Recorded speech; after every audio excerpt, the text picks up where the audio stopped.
Oh crap! I gotta turn off that wash machine. Hold on a second. I gotta just silence that wash machine. Make sure I'm streaming. Oh, you working? Good.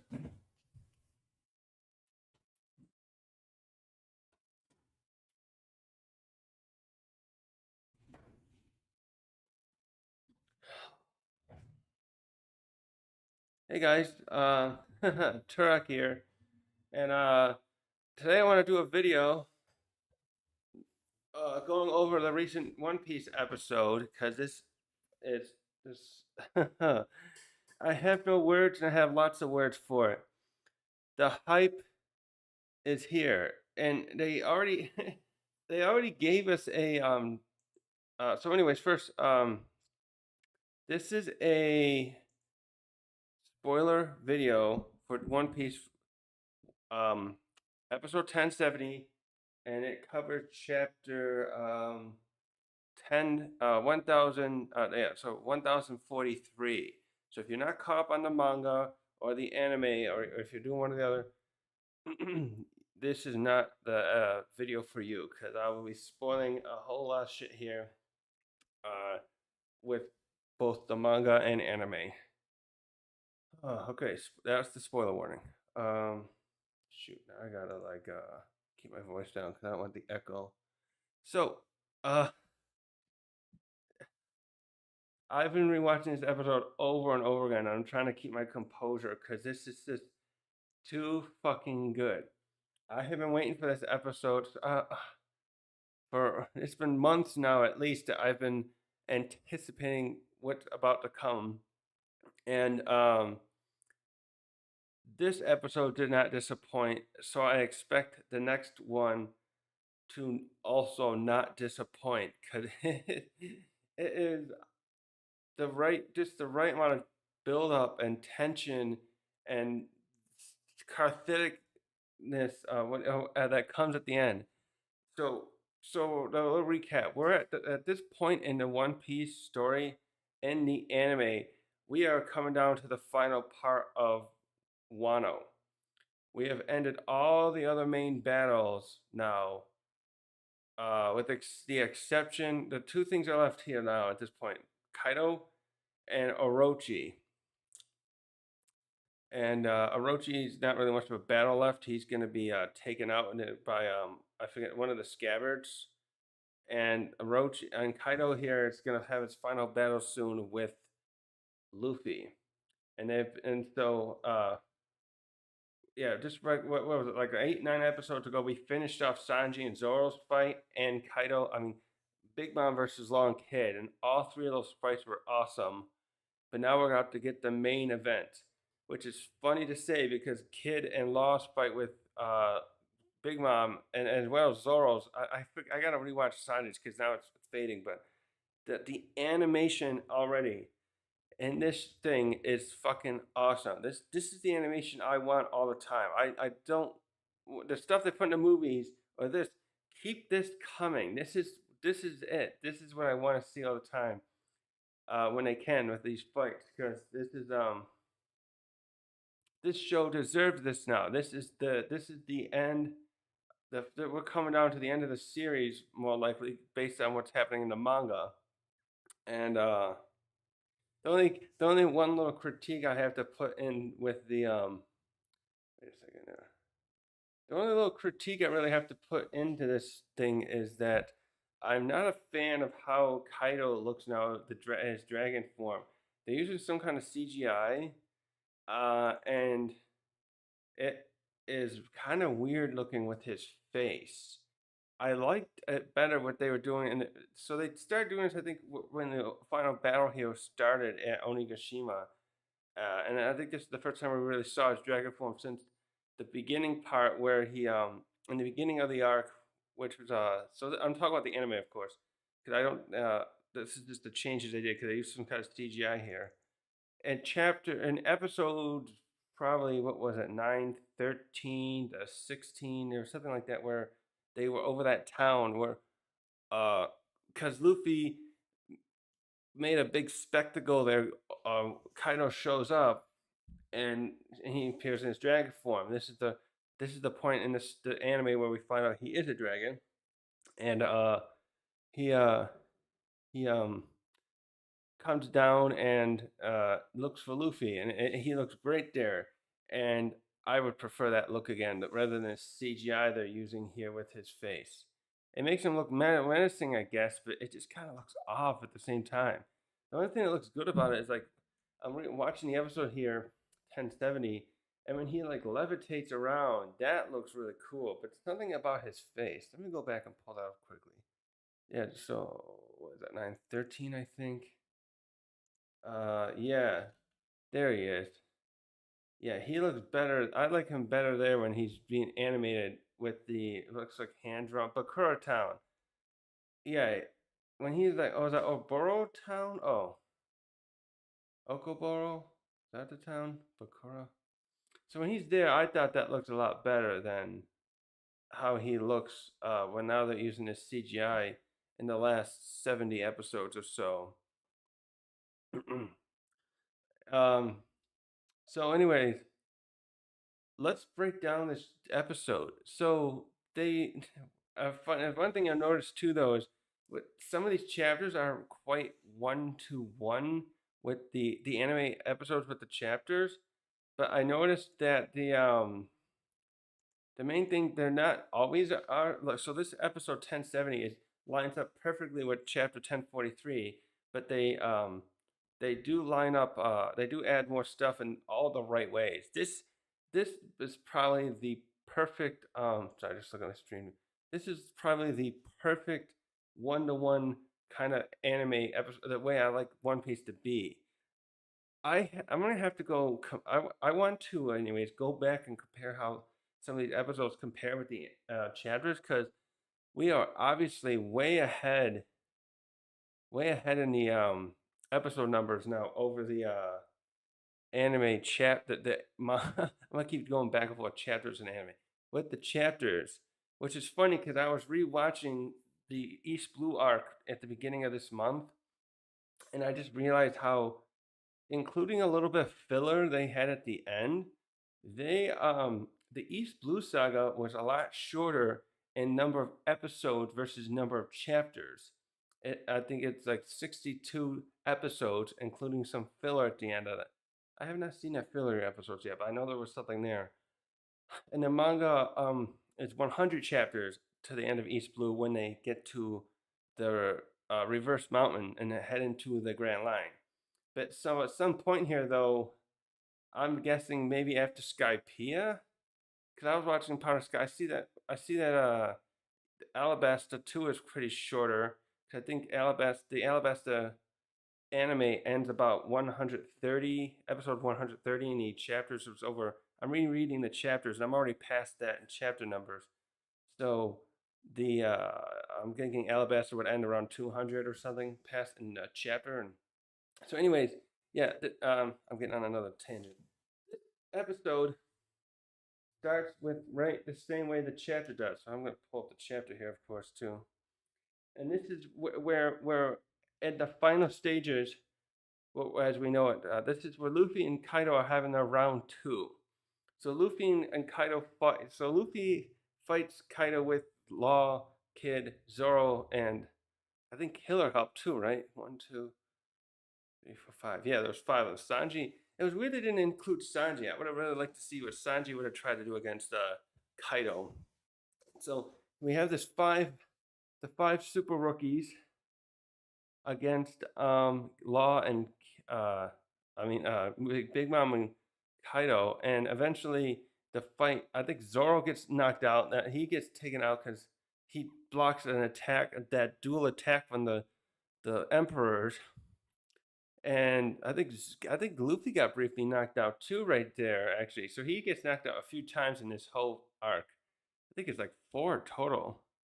Anyways, he gets knocked out briefly.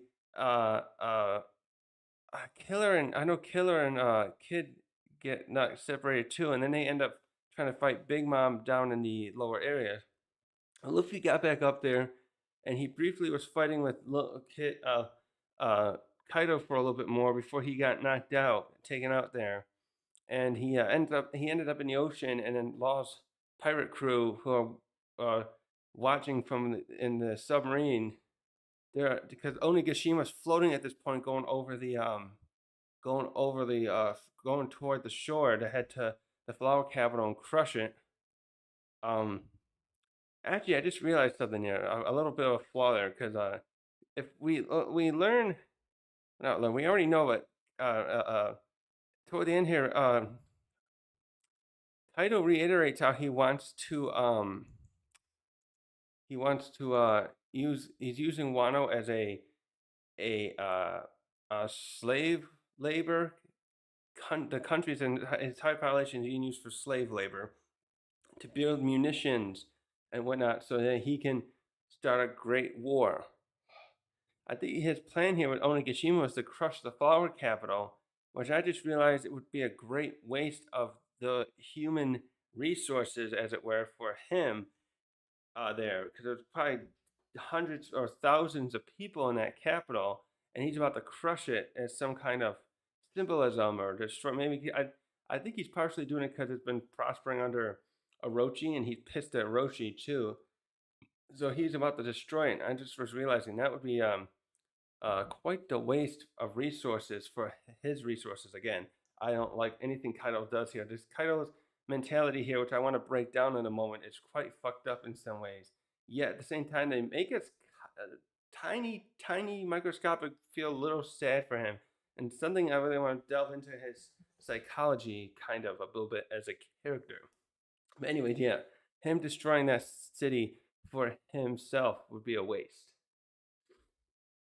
So Luffy and him are fighting again after when Law's crew saves him, he revitalizes himself with eating a lot of meat, and he's got round two. Uh, it's amazing too how he gets back up. Luffy and Zoro, they really always get back up a lot, don't they? Under the right circumstances, especially Luffy. I was just thinking about if they were like a skill set here of like an RPG. Zoro's like the tank; he can really take a lot of hits and still get up. And Luffy kinda is like that in the same way, but it's funny because he has this like revitalization ability instead, where he can like recover quickly under the right circumstances. Where Zoro, he's like still be on the edge of death, so to speak, when he gets up again, but he's like somehow he seems it's like you know what it is? It's kind of like Zoro is a tank, like a metal. Like he's very tough iron type of thing, but then that can become brittle of broken down. And Luffy seems like he's a spongy recovering thing. And it works well with his rubber part, but he can recover through that through his he just bounces back literally. So it's just funny how the two of them are similar yet have a different way of like being toughing it out. So, anyways, Luffy and him are fighting again here. And this is the end of the last chapter's last episode, 1069, episode 1042, I think. And oh, just tell me. Just a second. Just turn my screen on here. So they're fighting it out one more at the end here, and Luffy's finally. So for a while, the two I thought was funny, interesting. Luffy was building, not using gear fourth, but by the end of this fight, he's finally jumped into his gear fourths. Especially, he's switching back and forth at some points too, which I thought was really cool. So, like at one point, he gets thrown off the platform, Onigashima, when he was using Snake Man, and he's forced to go back, and he switches back into uh, he switches back to gear fourth, Bounce Man to is that it? Where is that? Yeah, he switches back to Bounce Man to fly back up. Also, they hint here. I liked how they show it again. They hint here how his fruit power shouldn't with his rubber when he's using Gear 4. Snake Man should not be able to let rubber should not be able to move that way, which I think is hinting at how his fruit power lets him his I was gonna say bend reality, but that's a little bit too strong. He can force his own body, which is technically rubber, do things at his will. It goes beyond his what we perceive as natural with rubber. And when he awakens later, obviously he does this a lot better with um he does this a lot better with his he can do this with other with the environment as any. That's the one thing too is Luffy's awakening, because they call him a zone. He still has this semi Logia esque, or not. It can't. It's not just Logia too. He's because um Doflamingo does the same thing, and he's a paramecia. I noticed there's like what certain awakening. His awakening as his own is very unique because um, he's changing the environment around him to fit his need. He can do anything he wants almost. He can go under the ground. What did he do? He does a few different things. Oh, I remember like when he fights Lucci in the lab, he turned a tube, a glass tube, for transporting stuff into a rubber band. He turns it into rubber, so he uses it like a rubber band, and he can uh he used that to fling back at Lucci at one point. So, but anyways, yeah, Kaido here, for all of Kaido's faults, he is pretty observant that something's up here with Luffy's powers. I appreciate that he's observant like that, even though all his other problems, of course. So, oh yeah, so Luffy's using Gear Fourth, Snake Man, and the other Gear Fourth to fight Kaido, and he's trying to finish him off. He's running out of stamina again, so he's really trying to um, take Kaido out quickly. And Kaido just keeps tanking these hits, Zoro-like. Kaido is really similar to Zoro, I noticed here, in his ability to tank a lot of hits. Uh, so, uh, while this is happening, I'll try and slow down this tangent. This is where the Cypherpole agent, the last one who was hunting Nico Robin, is changed and diverted to by their boss that's there, who's communicating directly with the Gorosei. To the bowler hat guy is directed to go and stop, help make sure Luffy loses against Kaido, and it's amazing he's still able to do it because he gets injured by Izo and by Drake, but he still manages to get up there and stop Luffy. So what he does is he as Luffy and Kaido are using their last attacks. Oh, I gotta stop here temporarily too. This look that Kaido has when they fight, I there's a discussion here because we start seeing zone awakening starting with Luffy's more clearly. Or Oda's doing it in a way. So this is kind of similar to what hockey. We saw hockey a little bit in uh in the pre-time skip, but once the armament hockey, I mean, in post-time skip, we switch up and see armament hockey as this dark, sometimes glossy red coating that one can project onto their body so that they can fight. It reinforces their body. For Luffy, it adds defensive capabilities with his rubber, and it helps you fight Logias. We saw awakened zones briefly in the post time skip. Uh, the main ones were at Impelled Down, and uh, and then I think Chopper's that beast form we see him use twice back then in Enies Lobby and Sabaody, I think are him artificially activating his awakening. But there's a difference here where also I should pull up that Gear Fifth. There's a difference here. I have to rewatch the because they have a Gear Fifth teaser that just came out. So I'm curious about something. Um what was I gonna say about that? The when Luffy awakens, when Luffy awakens his fruit, and then later we see Lucci and Kaku, Oda has added something different to this that he didn't before, where there's like a flame trail around their body. It's more like a hanging, cool looking thing, loopy thing. Here it is. I'm gonna play this quickly. Where is that? Do they show that here? Mm, Oh yeah, there it is. Yeah.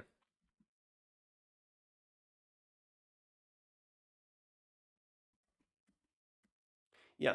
So Luffy has this white. They're animating it white. This flame trail around him. I'm bringing this up now. Sorry for this tangent. The point of this is that the discussion is whether or not Kaido is using an awaken. He's thrown as awakened here when we see him fighting all these fights in this arc, and I kind of have a little doubt about that. But the closest thing I think we saw to that is at the end here where Luffy, I forget what he called this form. He changes here, and he gets all like, what does his face do? He gets all his color scheme changes a little bit because he's just sky blue kind of color scales most of the time. But when he's this final bout, where it is? Yeah, in this final bout, he turns all purple and he's got this weird face about him. And I was just wondering if this might be the closest thing to us seeing him as a his awakened form, true awakened form, because he really like seems to get intense with this final part. What was that called? Here, wait a minute. See if I can find that. 42, wasn't it? Let's see. Can't find any episodes, so we can find it. Mmm. Drunken beggar. Is that it? No.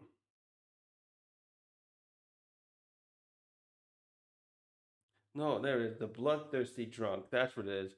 This bloodthirsty drunk form, I noticed his color scheme in the anime really changed. And I feel like this is what the closest we'll see to his awakening. And if that's not his awakening, that is scary to think how strong Kaido could become if he does awaken it. He comes back in the story and awakens his fruit. I'm a little in the doubt that he just because Oda decided last minute here to change how he designs the awakenings, starting with Luffy and then with Kaku and Lucci. So yeah. So anyway, I know I'm here 20 minutes and I still haven't got to the point. So Luffy and Luffy gets into his King Bounce Man form, and he's preparing to launch a final attack against the bloodthirsty drunk form of Kaido. It looks like his most aggressive and strongest form. And this is where the bowler hat dude gets in Luffy's way and distracts, not in his way, he gets behind Luffy and distracts him long enough that Kaido, oh yeah, he's coming in from the side there. He comes in from the side, and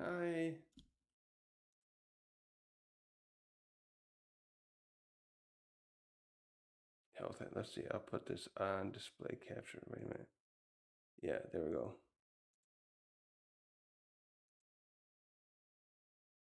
Should I make that smaller, bigger? I'll just keep the audio down.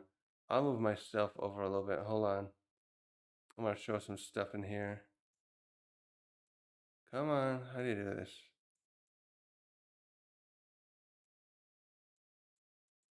That. I'll bring this up, make it a little bigger, like that. Till we get this stuff. So look at that color on Kaido. The purple is awesome. So right here, Bowler Hat comes in, and he uses his iron body to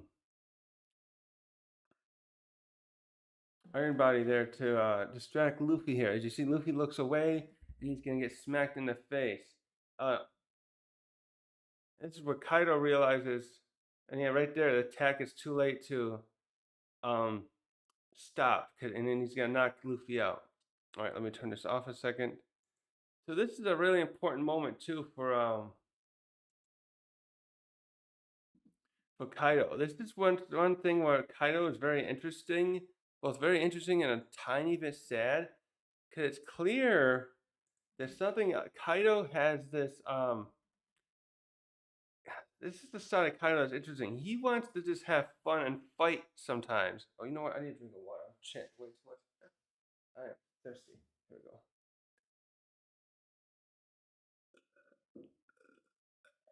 Look at Kaido's face. He is heartbroken in this moment. And he goes on to the watching Luffy in the next episode. Hold on a second. Hold on a second. Don't do that.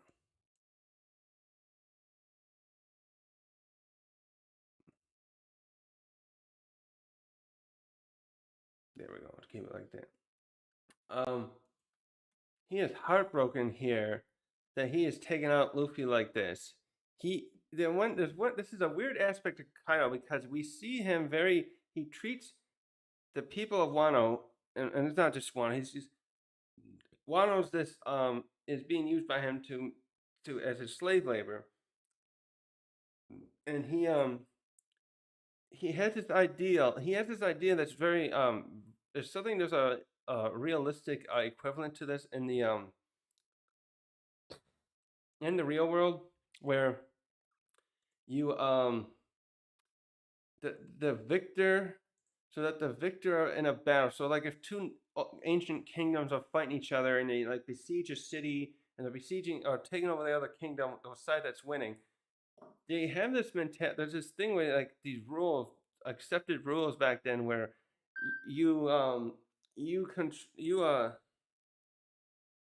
on, especially like in sieges. This is something I was studying. Not studying when I'm not studying history. I was watching different. Is listening to some history podcasts, and they talked about the guy talked about how in a siege, if the city being sieged gives up, with can give up, will surrender. Sometimes they'll be treated what would you like nicer, I want to say, by the ones conquering them.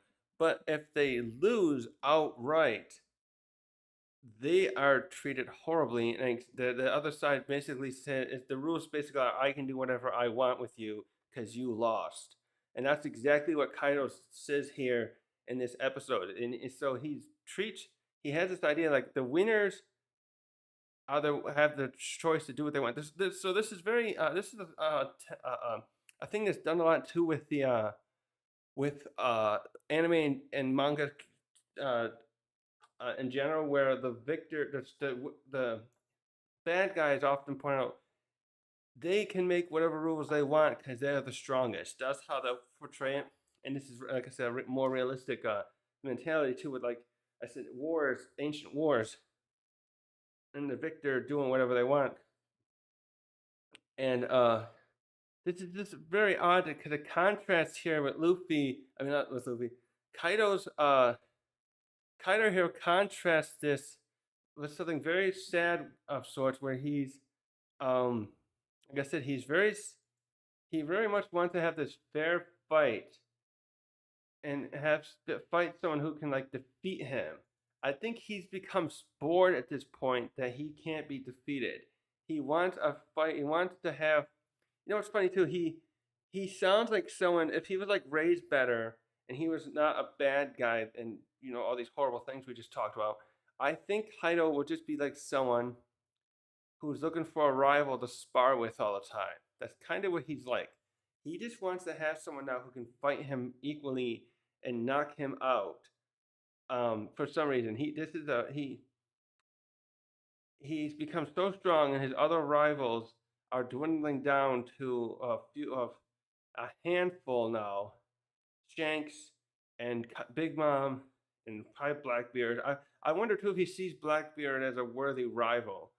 I wonder if he was building up his power base as he was here with Wano, partially to go after Blackbeard now, because he doesn't seem to want to fight Big Mom, and I think that mostly he knows she's too powerful with her army of children. I think, as well as as we saw recently, he kind of sees her as his big sister figure still, even though they've slowly eroded that relationship. Except they're trying to put bygones be bygones here, so they could find a One Piece. But there was something there too with their relationship. So, anyways, Kaido is looking for a challenge.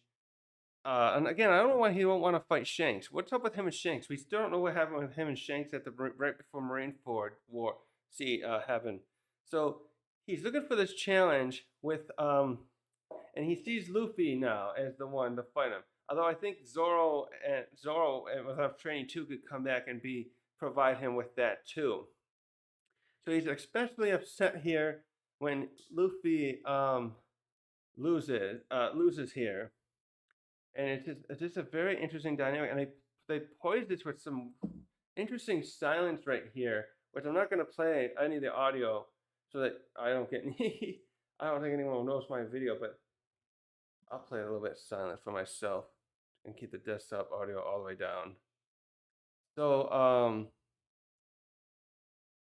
so Luffy here loses, and there's also this point here where I think his awakening is beginning. Watch, he does this heartbeat thing here. I really like this moment. One, was it? How many up? Two. Yeah, his heartbeat begins right there. I don't think they show that in the manga. But and there's this, they do this weird silence here. This is so weird. This is my second favorite moment in this, where they're showing this silence as we're seeing everyone else still fighting, who knows they have to do their best because Luffy does too. And then we just see him out. The drums start there too. I really like that they have this moment with the drums. They're teasing us with this. And this, we see this sadness.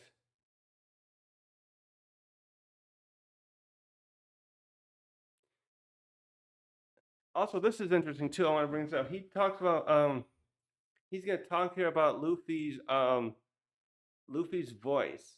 How does is Momonosuke got some sort of observation hockey here? I gotta write that down. Look that up later. Making some notes to look that up. So does he have some kind of observation here? Because he talks about Luffy's voice. Like, I know it's funny too. There's something here too with the size comparisons. I think they're a little wacky with his form sometimes. Well, I would think he could just go and look up and see what's happening. Although he probably wants to avoid Kaido looking at him. So anyways, yeah, Luffy, Momonosuke there hears his voices out, and then this is where Kaido changes too into this like something where he's like bored. He goes back to how what am I supposed to do with myself now? Which is why I think he's why he drinks so much. He's so bored, so sad with his life. But people have talked about him being deeply depressed, basically as well. That he's lacking a challenge for some reason. Again, I don't get why he just doesn't just challenge Shanks to a sparring match. I think he just doesn't. I think he just wants someone. I'm guessing part of it is he don't want to start a war yet. He's waiting to have the edge. They just again, he just looks like someone who needs to have a buddy on into these pedals. And then we get the announcer telling us he won.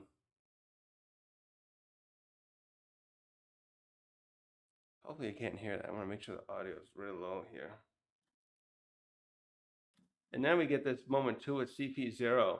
The guy just sits there. I love this moment. Like the guy's like, you can just really see this guy probably like having his life flash before his eyes about what he's done.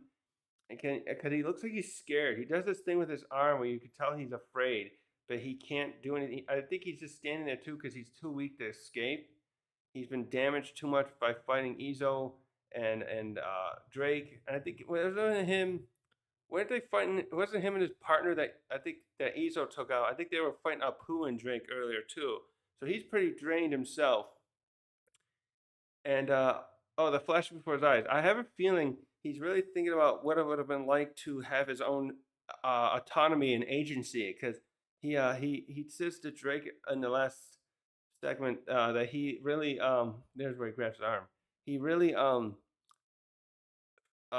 wishes how do you put it? No, admire or envy. Sorry, he envies Drake being able to, when Drake says, I am doing this because I feel this is right.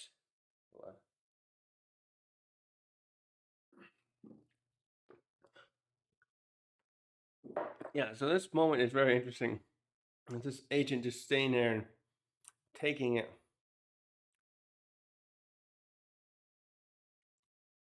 And we don't get to see it actually happen, but he's clearly smashed to pieces. Oh, mush. Ooh, and that lightning they've been doing in here.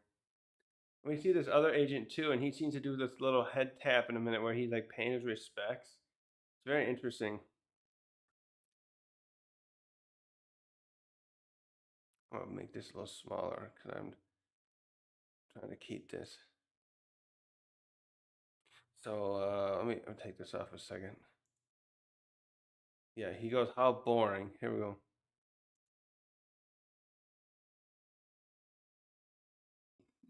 Also, I find this funny because he didn't check Luffy's dead. How do you know Luffy's not alive and doesn't have a pulse? The outcome I want. Also, I gotta bring up too. This really pings up a point too about him talking about. There's a topic here uh where for anyone who's read the manga already, this is if he I think he sees there's a thing here about him being a gatekeeper to find Joy Boy. He hinted at it when he knocked Luffy out about 30 episodes ago. When he knocked him into the water the first time, he's like, "I you can't be Joy Boy." So there's the flashback with King showed him that King wanted to kind of saw at one time Kaido was kind of like the Joy Boy, someone who could like this is interesting with King too. King looks like someone who wants to better the world, and he hitched himself with Kaido because he's indebted to Kaido. But I really like think Kaido King especially would have been better off with someone like Shanks or someone like Luffy because he sounded like someone who wanted to change the world for the better, and he how do I put this? I imagine at one time he was a better person that until they captured him and were torturing him. This is probably where he changed. He probably sees the world government as a terrible entity and would like to see it torn down, kind of like the Revolutionary Army is. And he just kind of thought Kaido would do it, and he didn't care about what the means would have to happen, who would suffer. He didn't care who would suffer. In this case, the citizens of Wano, as long as he could have with Kaido's side, at Kaido's side as his partner, they could take down the world government and make the world a better place. So the Joy Boy thing, he kind of sees Kaido as Joy Boy and now also wants Kaido to be king of the pirates to fix things somehow. But shoot, where was I going with that? So yeah, oh yeah, Kaido, he really sees himself, I think, as the gatekeeper now because he knows he can't change the world. He's lost faith in that ability. I think he just wants to do this war now to just have fun before he dies. He's getting up in his years. In the One Piece world, he's still quite in his pretty much in his prime. I would say I still think I would bring up in another video. I kind of think he hasn't been training as much as he should be. If he had, well, maybe Big Mom especially. I feel like Big Mom especially could be a lot stronger, and she probably would have been even stronger than Kaido if she was training more. Maybe Kaido has been training, but I feel like he hasn't been. He's been mostly just hanging around drinking for the last 25 years because he's waiting for a proper challenge and waiting for the right moment to start this war. So he realized he's not the Joy Boy anymore, and he wants to instead find a challenge. I think in a way, I think he wants someone to kill him. He wants the. Oh, that's right, because he brought up he tried to kill himself a few weeks ago in the story. So in a way, I think he kind of wants someone to end him because he's kind of sick of living because he's not finding any enjoyment anymore, other than taking over the Wano and drinking a lot. And then what he really wanted though was someone to take someone strong enough to fight him. Again, I don't get why Shanks couldn't do that for him. We know Shanks is strong enough to fight him. So, anyways, it's very interesting how Kaido is this the dynamic where he wanted to change the world, he can't. He wants a challenge. He wants to have a rival. All right, hold on here. What's doing here? Play this again. So what's next? Yeah, he didn't check Luffy's heartbeat though. I'm like, okay, you should have checked. Here comes that weird dragon form again. Now we get to this great moment here as we start seeing everyone else. we start with Kawamatsu, and the others all trying to figure out what they're gonna do. Cause they also got to deal with the fire. They got to stop the other remnants of Kaido's army that are still fighting them here. And yeah, this is and then Kaido shows up. This is where things really get emotional here, partially because he comes down here and makes that great speech about how he's won and he wants Momo to make a formal surrendering so that the war is over.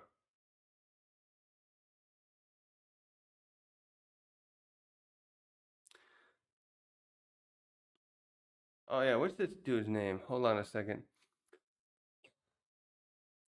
Um, yeah, I get these characters. I should have done this. Come on.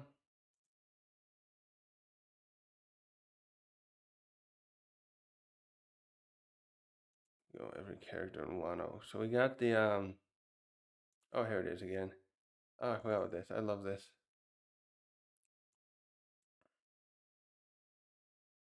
Uh, what was this guy again? The old man, the daimyo, I think he was. Hmm. No, you say Otoko. No, Otoko's there. Otama. Uh, Kaku. No.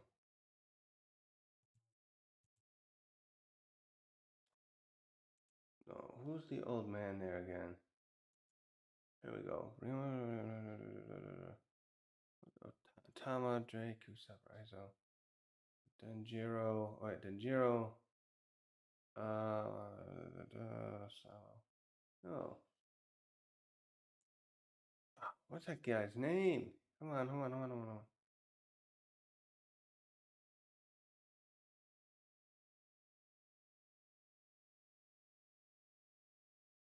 Oh, here we go. Uh,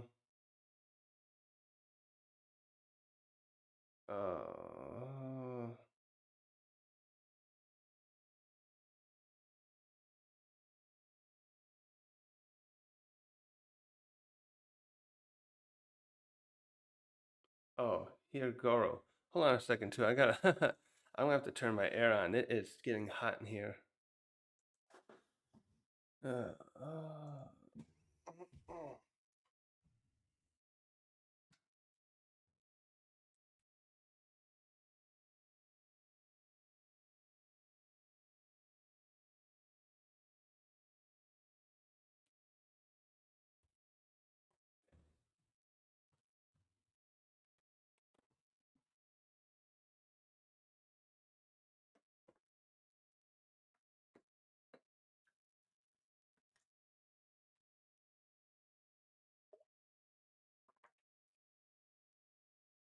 so,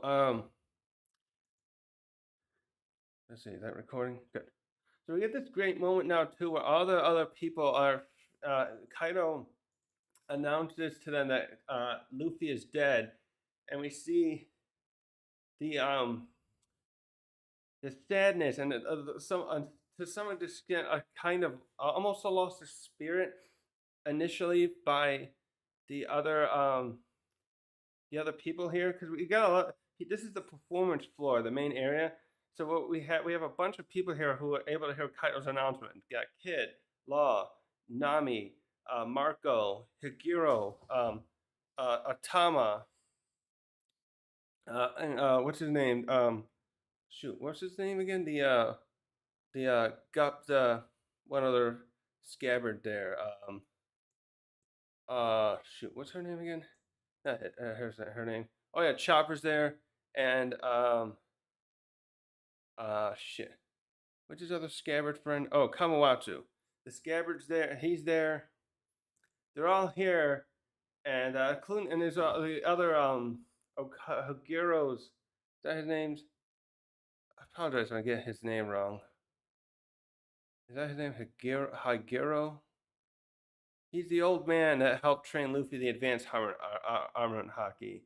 Um, so him and his subordinates are there too, and they're all out. They're all out of gas at this moment. This moment's very dire because um they're if Luffy can't beat Kaido now, they're all done for. Even Law and Kid are out of gas, and they say as much here. Like they can't. They um they don't have the stamina to take out Kaido. And it's initially Nami here. Nami's the other like MVP in this arc because this episode because she steps up and doesn't accept Kaido's what Kaido is saying, and she stands up to him, and she's got the hope. They really like put the symbolism in here that it's her cheering him on, Luffy on that bring helps Luffy here at the end. And yeah, unfortunately, not luckily Marco was here because Nami almost got herself killed though doing that, and she's crying there.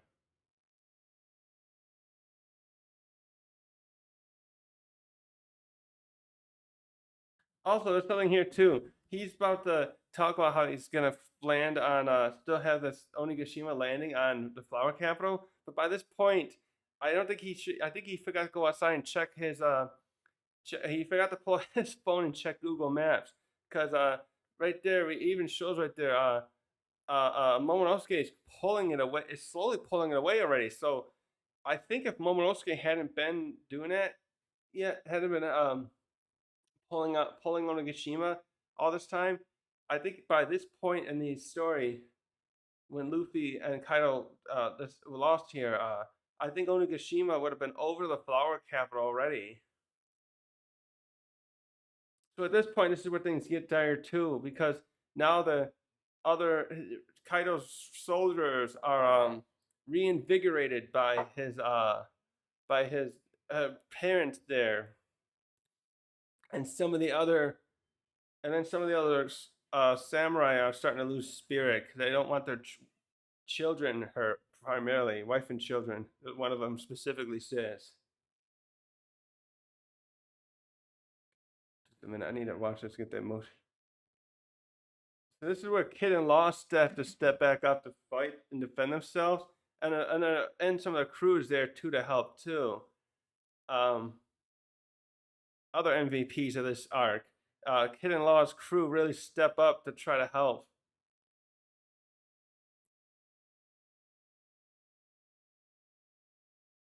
And then we switch here to Carrot and the cat, the cat boss. I'm gonna just call him. I can't remember their name. I think he's got their name, but so they're standing up. They're stepping up. They see Kaido is back, and this is where one of my favorite parts of this because Kid Law and like Cat Boss and Carrot are like, okay, we can't. We all won our fights. I don't remember who Carrot fought in this arc. I know Cat Boss and Dog Boss were fighting Pedro and Jack respectively. I don't know what Carrot was doing earlier. I forget. But I like this moment because the other top fighters here who are still conscious, because Zoro and Sanji are unconscious, down for the count. Kid and Law, they're one step away. But those two and the others I just mentioned, Carrot and Cat Boss, I really love how they step up and like we can't quit now. This is not over yet until we're all done, which we'll get into more later.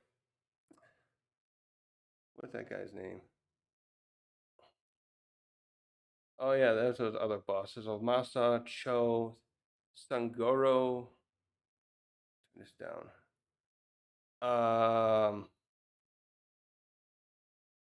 Tama, yeah. No, Nekomamushi. Oh, that's his name. Cat Boss. Nekomamushi and Inurashi. That's right. I remember now. This is where we get a great speech next. Next, we get this great speech where Momo, he's an adult now, but he's still like that little kid, and he's losing his spirit again to fight. And this is I felt like when I was rewatching this feels a little out of character for him because he knows the stakes, but it's still his little kid coming out, I like this at the same time. So it's understandable. He realizes Luffy is lost here. He's out there, and we didn't see it. He wants to sit this little bit off screen, but he's planning on surrendering. And Yamato's with him again. She's finished her job of she was in the last 2 episodes ago or so. She had finally froze up the munitions and stopped that fire thing that I think that bad ninja made it. Um, oh, who made that? Who had that fruit power? Someone did that. So uh, uh, Yamato gives this great speech here about. Let me rewatch part of it again because I gotta read. Yeah, so Momo's like, let's give up and live.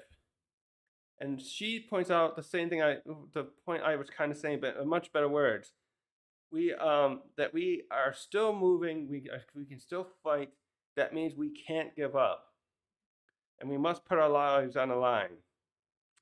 And she tries to use the samurai thing. Like if you're like a samurai, we if you're a samurai, you will not give up. You will serve until the end.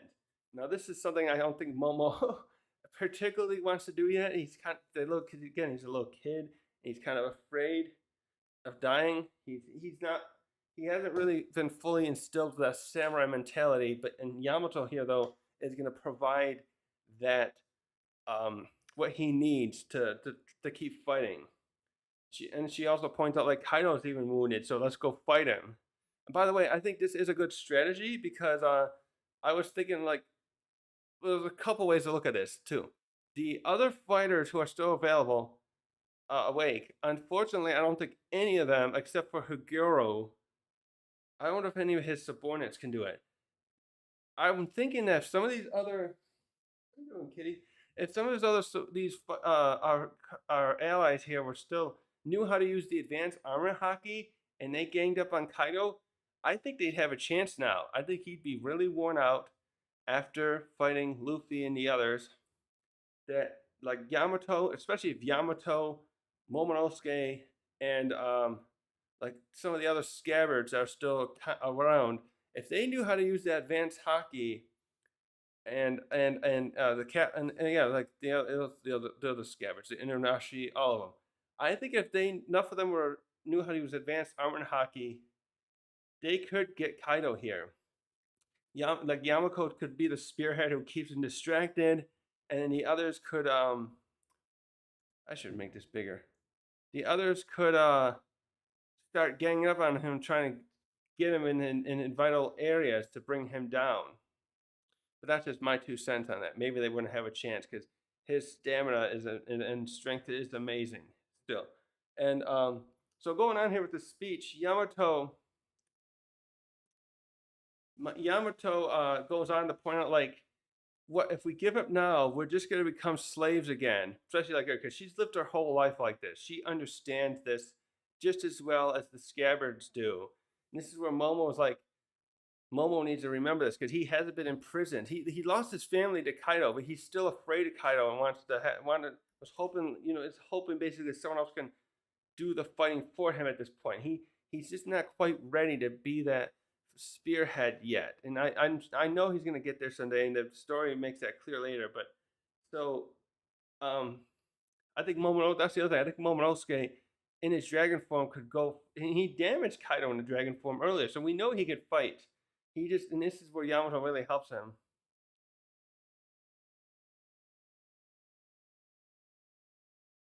So Yamato even said here too, we don't know if we can save people by surrendering. We have to fight instead. This is great. We have to fight. Otherwise, we'll just become slaves. How to say it? Something like counting down our days till we die. Is that in the manga or the anime? One of them, I think she says that. Decada. I think it's like counting down the days until we die. It read in the manga version, something like that. It's just a great speech. It's awesome. She understands. She can't let. We're not gonna. And she I almost want to ship her and Momonosuke. I was thinking last night because she's the tough person that Momonosuke really needs by his side to um help him be a good leader. I think Oda's gonna. I'm really feeling because spoilers if you haven't read the end of Wano. I'll give you a second to turn this off. Yamato initially was gonna go with the Straw Hat crew, but she decides to stay because she thinks Momonosuke needs a little help. What is she? How old is Yamato? 20 something? And Momonosuke is in an older body now. He's gonna need time to mature. But I'm kind of shipping him and Momonosuke and Yamato now because she's just the perfect kind of foil he needs to be a great leader. I'm just sure of it. I don't usually want to do any shipping in One Piece, but I definitely would ship these two. Possibly this is and the other one would only be like basically because Oda already set this up more poignantly. Pudding and Sanji, I would put Pudding and Sanji as getting together and having a restaurant together when they're after One Piece is over, after the main story's over. Because I know Sanji's always harping, going over, um, fawning over Nami, but I think him and Pudding are going to end up together at the end. I think Oda will do a few couples being together at the end. Maybe Kobe and Hibari would be another one too, because they're I'm just looking at this chat again. Is this working? Kobe and Hibari too look like they'd be cute together. Um, so where was I? Oh yeah, the best part of this statement too is what she says to them: how all these other people died fighting for the freedom of Wano, and we have to basically avenge them. We have to do what's right for the people that have already tried to stop him. Kaido, that is.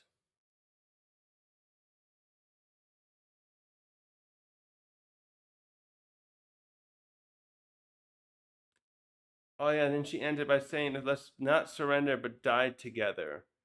And they do this great little thing with the cherry blossoms again. Oh, turn it down.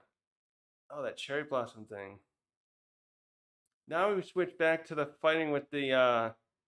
This is sad too. I really like this. This is very sad here because you have all these samurai here that just were helping win against his Kaido soldiers, and now Kaido's just starting to blow them all away. This is so heartbreaking to watch. And I don't like any sort of death and all that stuff. Like I can't. What am I going? I feel a little bad in some ways that they have so much death has to happen for this kind of revolution. But I really don't feel sorry for these assholes working for Kaido. Like, do they realize what they're doing to other people? Do they not care? All this riffraff, you know. Now we go to Higaru, and we're seeing now how the fighting's been reinvigorated. This is part's great too. We see how the story first we see the sad part that the soldiers all these people are getting, because now I'm losing my train of thought. No, it's just too much happening here. So Kaido's now using his blast breath and just starting to take out all the. He's helping taking out the riffraff basically at this point. He's gonna make sure this battle's over with once and for all. So he's around there killing off soldiers as he pleases, the samurai as he pleases, and he's probably even killing some of his men. But they're fighting back now too. And this moment, even Higoro too is saying he's not going to give up fighting. And actually, the words he says here are great. He says here, the future of Wano that the Straw Hat Man showed us, I won't give up on it. No, I'm still not giving up on that. This is where we're starting to. This is where it gets really good. This is where it's peak piling up. We start switching back here to Luffy's body, still unconscious, and meanwhile, while we're doing that, we're interlacing that with they interlace that with Law and Kid as well as like Higoro and the other samurai still fighting to the win, fighting to survive. So they, they I just love this part, seeing that no one's given up. Oh, I need coffee too. I mean, even see here in the fighting that even with Law and Kid, Law and Kid, like even with them, um, even with them being as tired as they are, they're they're snapping at each other. So the kid at one point here was using his used his a metallic fist to like smash away a bunch of samurai, and Law's like, "Don't fight sloppy like that. You're gonna hurt us." And then and then Law saves kid's life, and kid's like, "Oh, I didn't ask for that help." It's funny here too. They're right there fighting beneath Kaido, and Kaido doesn't even see them to stop them. I notice he's not really paying attention. Oh, and here we go. Now we switch back to Nami. This moment's great. This is Oh, and here's all the soldiers getting. Oh, they even show one getting stabbed in the back. Oh, and now we get Nami crying. This is so good. I won't play this now. So Nami's basically screaming up above, Luffy, keep your word. Don't, you can't die. And this is it. This is where I've been trying to work myself up to. Luffy's heartbeat resumes. And it goes on for like, I counted earlier. This is like a 12 main heartbeat sessions before this music fucking kicks in. And then we get Zunisha. So Zunisha is still somewhere way outside of Wano. Actually, I just noticed you don't see the other. He was walking by a bunch of Navy ships, and you don't actually see them right there. So he's by all these big rock pillars. They're not really. They're like man-made, not man-made, natural like pillars. Wait, do they show regions? That area, what is that called outside? I don't know. But he's standing outside of Wano. I don't even know where the wall is exactly here because there's a big wall Wano has, and you got the also the waterfall that is like how Big Mom's crew got there or tried to. I think that's how Luffy and them got there too, and then they got. But anyways, Zunisha's out here, and he's hearing the drums. The drums. It's Luffy's heartbeat. And I just realized all of Zoe is right there. I'm surprised the other people I bet are just sleeping on Zoe, the minks. I just realized why didn't the minks go help? But they're probably all sleeping there and didn't realize Zunisha was heading toward Wano. Oh yeah, and he's got a bandage on him. I noticed that too. Zunisha's got a big bandage on his leg where Jack's cannon fire uh was attacking him earlier. And we get this great moment here too where Zunisha appears to be smiling. I didn't even notice this myself. I was watching some of the reactions and someone else pointed this out. Wait, I'll put this little bit on. This is great. Look at that look on his face. Oh, oh, god dang it. I can't get this thing. He's smiling there. I'm sure that whoever said that was right. Look at that smile and how he I really think this is important too. There's something about this that's really something I'm thinking. I think Zunisha here is especially happy. I have a theory here. I thought this morning where I suspect Zunisha's crime that they keep talking about that he committed, that had to do with come on, move over. Let me see how that looks. Okay. I think Zunisha's crime had something to do with Joy Boy not being able to keep his promise. The original Joy Boy. There was the apology written in that poneglyph. Oh, I should move I can't see my face. There's an apology. Oh, there's an apology in that poneglyph in Fishman Island.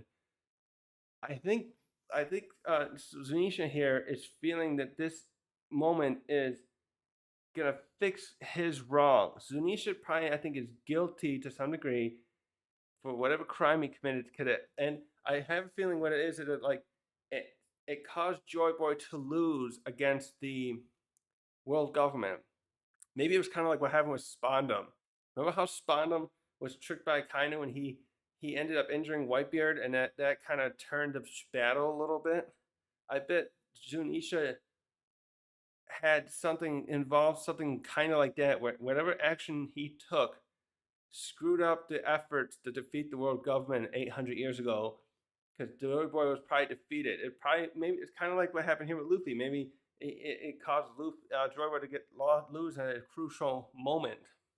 And so by coming back here and hoping that Joy Boy returns, meaning the awakened fruit, it will fix the wrongs that the world government and that he been is partially responsible for happening in the last 800 years.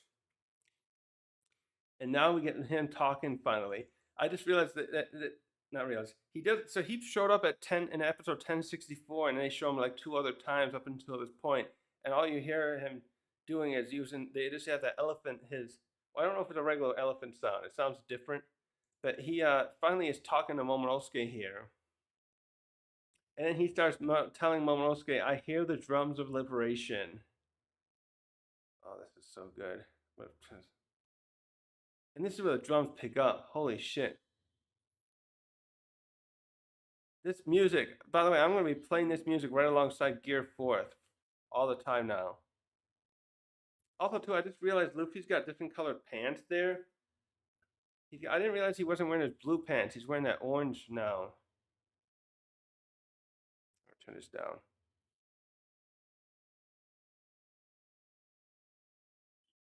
Also, when he's talking like that, I wonder if Yamato can hear him talking. And here comes the smoke.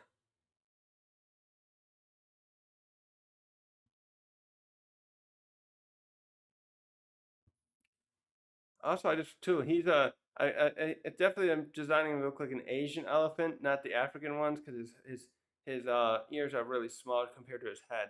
African elephants have a huge ears to help keep themselves cool. There's the drum. This is where the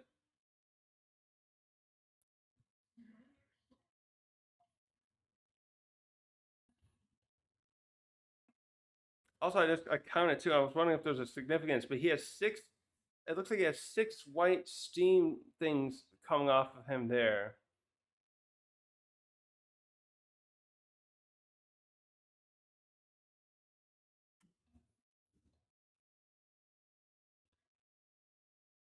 Oh, and there comes the hair.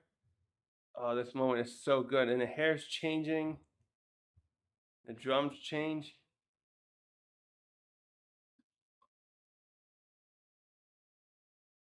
and the smile. He's got the smile. Oh, that is so fucking good. So yeah, this build up of all this episode comes to at the end of a partially transformation, showing partial the transformation of Gear 5. Just like so, I'm wondering if they're gonna redo this. Anyways, this is just so good. Oops, I'll finish by saying that, and then I'll continue my other thought. This is so fucking epic. I just been rewatching this over and over since it came out, and watching all kinds of people's reactions. I can't get over it. The hype on this is blowing my mind. Um, this episode is just perfect. They build up the tension. They have the sadness that and the other people are losing, are trying not to lose hope because their hero has died, and the and Kaido's still there, and they can't. It's just hopeless for anyone else seemingly to fight him. And then we have Nami's determination and Higuro's determination. And I think and Tama too is like, no, he won't die. I'm not gonna lose him like I lost Ace. I forget about that. Tama lost Ace. She wanted to leave with Ace someday and be a pirate, and now she's looking up to Luffy in that same respect, and she doesn't want to lose him. And it's everyone. It's just this dire situation contrasted with his hopes. Everyone's still hoping beyond by above, hoping despite the circumstances that they can find a way to win, to bring back Wano's freedom, to have their lives, to have that dream that Luffy has. They bring up too. Luffy brought up before. I have this dream. The people of Wano can't be free unless we get rid of you. We need to unroot you and kick you the fuck out of here so that the people of Wano can have food and water and peace again. This is really sad because Luffy kept bringing that up to Kaido, and Kaido just doesn't give it to him. This is too why I can't care about Kaido. I feel just a little sad because I think he just had a bad upbringing where he was where was it? He was in his war torn country, and they had him. He was like the front line fighting off other raiders and stuff that the country was always dealing with. But then they sold him out to the Marines because they wanted to enter the world government, because they weren't part of it yet, and they were hoping that would probably deter all the enemies they kept getting. And Kaido was kind of becoming a liability because I think he was too much of a loose cannon, fighting, probably harming their own troops as well when he was fighting. So, anyways, Kaido went and became a pirate.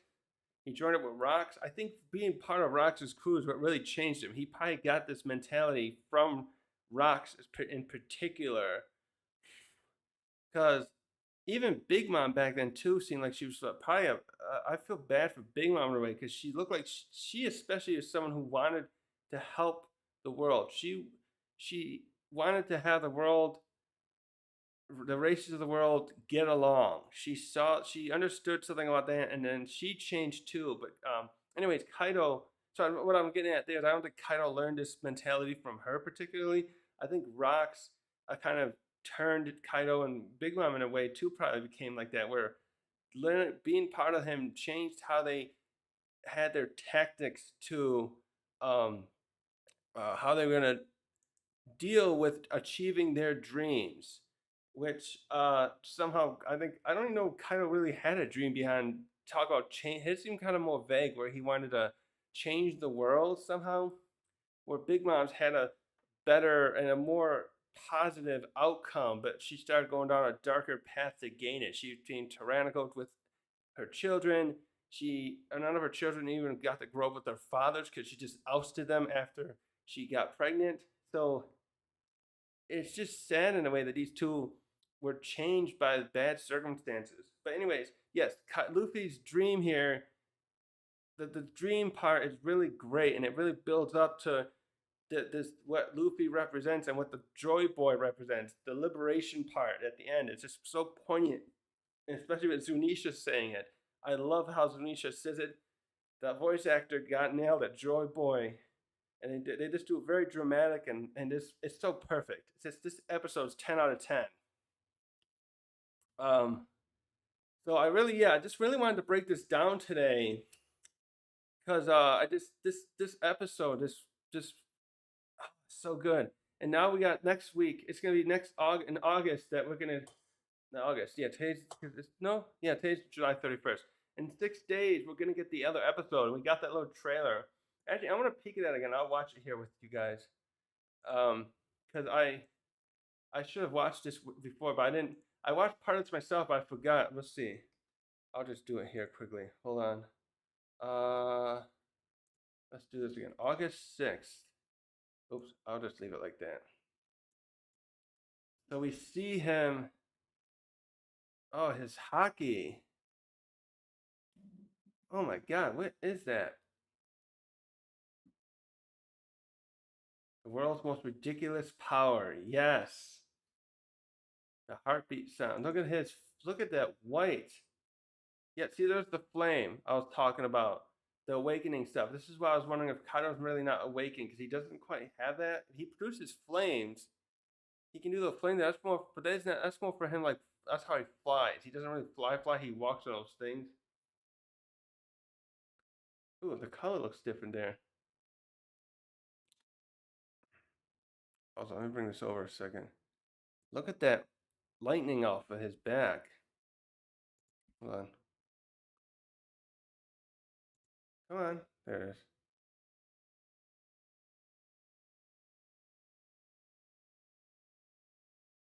God damn, I didn't expect them to ever release it that early. But that's next week's episode, which is like, how long ago has it been since the chapter came out? It's been over a year now. I've been waiting for this, for this to come, and we're almost there. This week is gonna be like, it's gonna be great. Actually, I wonder how many likes are on that too. Let me look at that a second. What's that likes? 397,000 likes. Holy shit. Okay, basic. Yeah, I was looking for the other ones. So that's where I'm going to end this video. Yeah, I just really wanted to go over how awesome this episode is. The 1070. I gotta get going now and run some errands today, so I haven't been on long enough, I think. Anyways, and I'll probably do a video when this next episode comes out. I'll break down the next episode, maybe next 2 or 3, because it's gonna probably take a little bit to show this fight with Kaido and Luffy in his awakening. So and I gotta get finished on another video I want to do where I'm talking about his abilities like this. So oh yeah, at the end there's one last thing too I forgot at the end. There's something at the end here where they have this sound that I think is supposed to represent.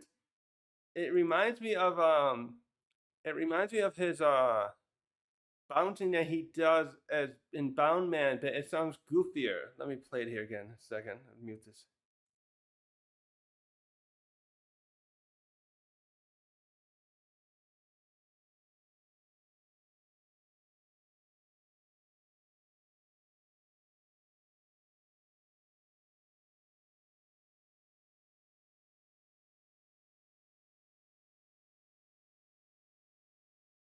Here, if you listen closely at the to be continued part, there's this little bouncy thing that sounds very cartoonish. I think that's supposed to a sound effect I imagine they're going to use for Luffy in Gear 5th when he's bouncing around. The kind of, it sounds it's kind of like a less ominous version of his bounce man, bouncing, tapping. So I thought that was just really cool. So these sound effects in general are just awesome. Uh, yeah, I guess that's it for today. If I missed anything, I'll have to bring up in the next video. I feel like I missed something.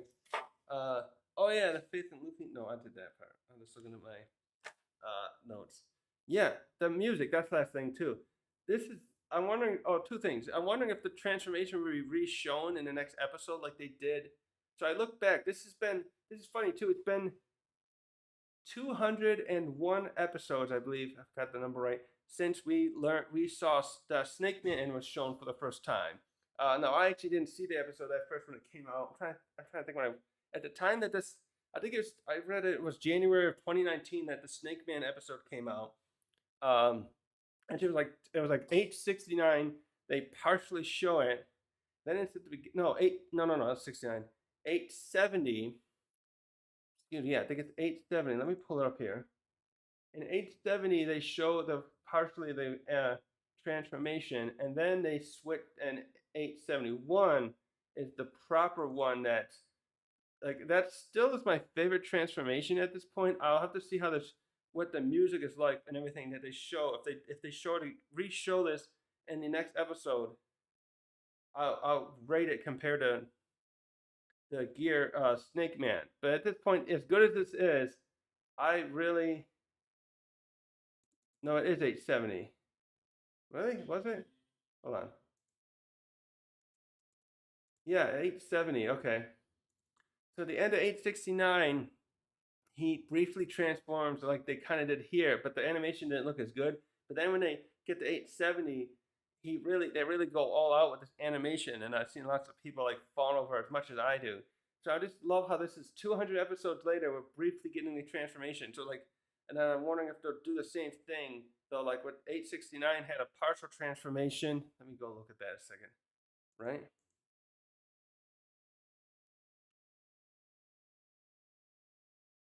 How do they do that? Let me show when they do that. Yeah, they just do it a little differently there, and it's like very short, I think. So I'm wondering if they'll elaborate basically the transformation of Gear 5th, the Awakening, in the next episode, like they did with Snake Man in the Hulk Hagar 200 episodes ago. So I just also love how that's like 200 episodes later that they did that. And shit, what was the other thing I was gonna say? It's something else. Oh yeah, I was just saying, yeah, I didn't see this episode at the time though. I kind of wish I had. I was reading One Piece at the time. And I don't think I think I was at the Fishman arc when that part of the anime fish at Whole Cake was going out. So I didn't watch this probably till later that year. So yeah, I'm going off on a tangent. Pretty much it for today.